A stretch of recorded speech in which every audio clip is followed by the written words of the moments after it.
Good advice. And Sam will be back later to give us the lowdown on his work in Episode 2. Well, we'll have to wait a little longer before we can judge Episode 2 for ourselves. But for Hayden Christensen, who plays Anakin Skywalker, he's already in the thick of the action. But how did he get there? Here's Hayden. I was in Vancouver at the time during the show, and I flew out just to meet with Robin. Over at some hotel down the street, actually. Just, normal conversation. We didn't talk about Star Wars, just about my experiences with acting, and what I was doing. I guess she put that on. That was on tape, and George saw that. And then about maybe 2 months later, I went in and I met with George over the Skywalker Ranch. And that was just, it was nothing but cool. It was my first time, and it's very picturesque and very surrealistic. You've got llamas grazing fields, and then you walk into George's office, and there he is, George Lucas. It was exciting for me. We just sat down, we talked. Not about Star Wars, not about, we didn't even talk about the film industry, really. It was just normal chit-chat. I never really felt like it would come into fruition, that I would ever even test for it. It was just more of a field trip for me, going in and meeting George and getting to see the ranch. And when I found out that I was going to test for it, I still never thought that it would happen.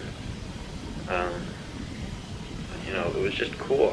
So I went back about 2 months later to do the test screen with Natalie, and I've always respected her work, but it was hard because I didn't have a script that I could get a better idea of who this character was. Mm-hmm. Even though, he's Darth Vader and there's all these other films about him, I wasn't sure where he was in the development, in the progression of Anakin to Darth.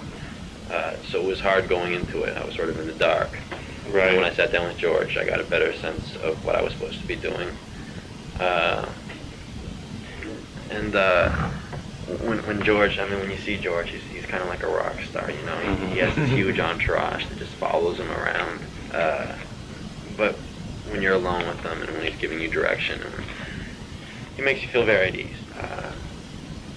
Anyway, so then myself and Robin and Natalie and George went to a separate room just to rehearse it a few times, just ran over the lines, and then we went into where we were going to shoot the test screen, and then we rehearsed it a couple times on camera, and we shot it. And we did reverses and close-ups until George was happy with what we did. But before he could really get a handle on his part in the Star Wars saga, Hayden needed to go back to the beginning and study. The best way to study Star Wars?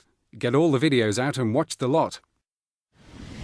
I watched them religiously a week beforehand, I wanted to make sure I was as prepared as possible. George has a very specific way of writing in the Star Wars context. It's not a normal speech, a way of speaking. So I just wanted to get a feel for that, for the most part. Just familiarize myself more with some of the Star Wars themes. And to get an idea of, the sensibilities that Jake Lloyd brought to his character, and Sebastian Shaw, just to get an idea of what they were bringing to Anakin, some of those things. I was going to take some bow classes just for myself, just to familiarize myself with some of the moves, but I was just told not to do that, actually, and to take fencing instead will give me a better idea. But fencing alone isn't enough. As every Star Wars fan knows, a true Jedi needs a whole lot of different disciplines to achieve his aim. So Hayden drew on his athletic background to prepare for the role. I come from an athletic family. My father went to university on a football scholarship. My brother's a runner, or was a runner. Went to the University of Pennsylvania on a running scholarship. And I played competitive tennis and competitive hockey. So my original plan was to go to university on a tennis scholarship, but I got sidetracked with acting. I've put my academics on hold for right now. I don't know what I'm going to do after we finish filming the next Star Wars. If I'll go back to school, if I'll make another film, if I'll travel, I'm not sure. This is always what I've wanted to do. This has always been my dream.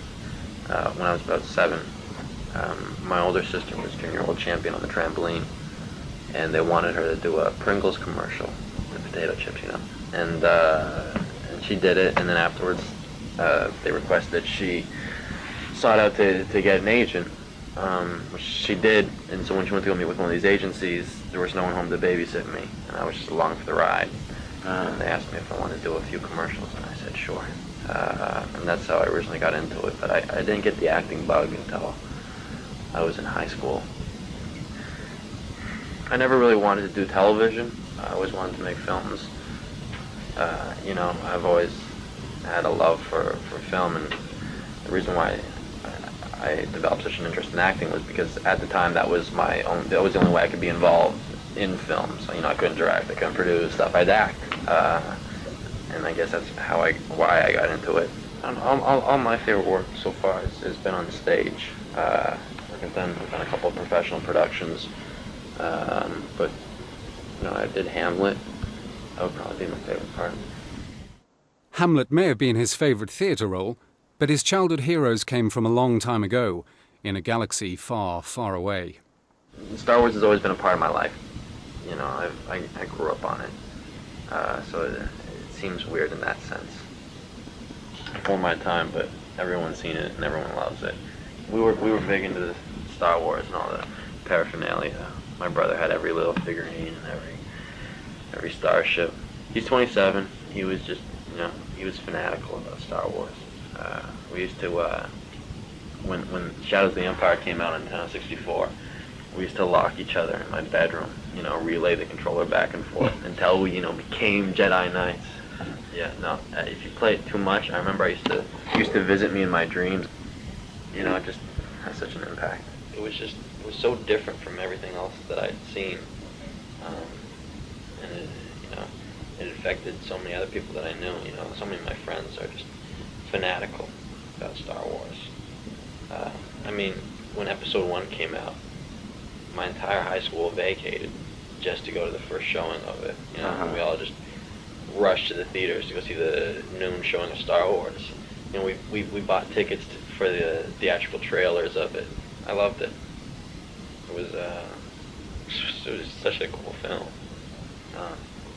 You know, I was always curious what Darth was going to look like under the mask. And now we know. But is Hayden itching to go over to the dark side and try on that mask? Aside from the fact that it's Star Wars and it has this cultural following, it's this huge, you know, event, I'm thrilled to be working on it. As an actor, it's going to be very challenging.